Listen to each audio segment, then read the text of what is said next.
of what is now the longest running government shutdown in history.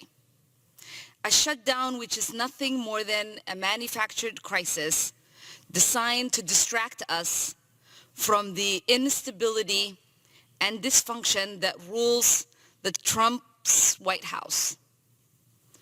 Trump has orchestrated this shutdown because he's looking for someone else to blame for the ineffectiveness of his administration. He wants to point to us here in Congress and claim that we are the reason he's failing to lead this country. But that blame, Madam Speaker, belongs to Trump and Trump only.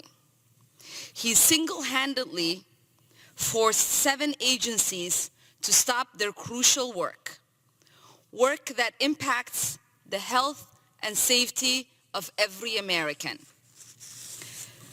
Soon, millions of people could start to go hungry as the government runs out of money to fund nutritional assistance through the SNAP program. Thousands could face eviction and become homeless as HUD becomes unable to deliver desperately needed housing assistance. Federal courts could shut down.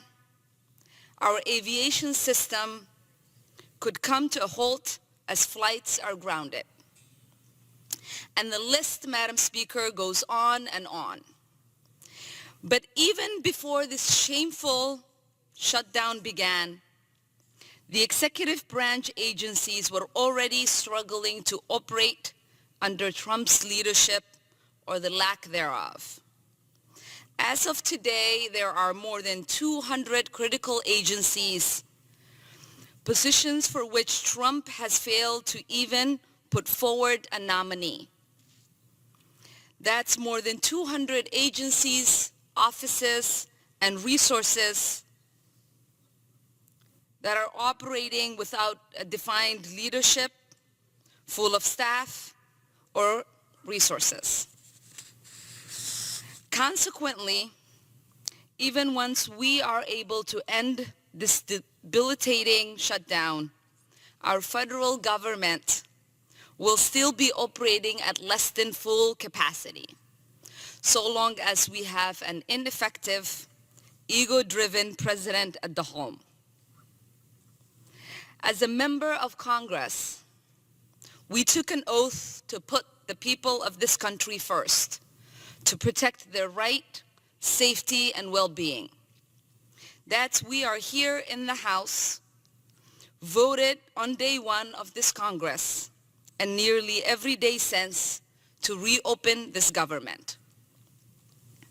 The President took a similar oath, and it is time that he honor it. Because, Madam Speaker, the American people deserve better.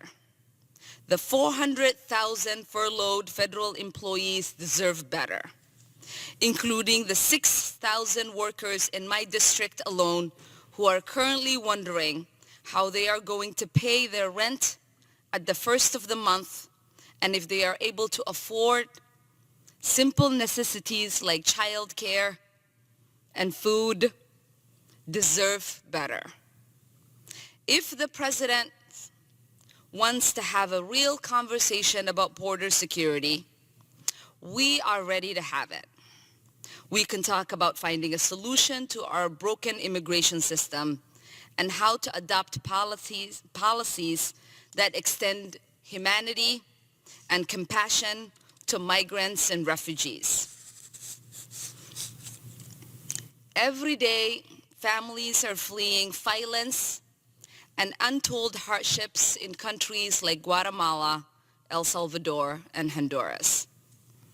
These people are running from situations that are so brutal that most Americans thankfully cannot comprehend. But as a refugee from Somalia, I do. So I invite the President to engage in a real conversation with Congress on immigration. If he wants, we can talk about the $2 million the Guatemala government paid to DC lobbyists and how our government is cozying up to corrupt regimes in that country. If he's interested, we could also talk about the U.S. funding and training for Honduras security forces that are involved in serious human rights violations and how these policies that we support are forcing people to flee from their homeland. If he wants to talk, we are ready to talk. But we don't need government shutdown to do it. I join the similar calls made by my colleagues today, and I demand that the president end his temper tantrums and quest for a racist and xenophobic wall. And I demand that he work with us to reopen the government before any more damage is done. Enough is enough. The American people deserve better. Thank you, Madam Speaker.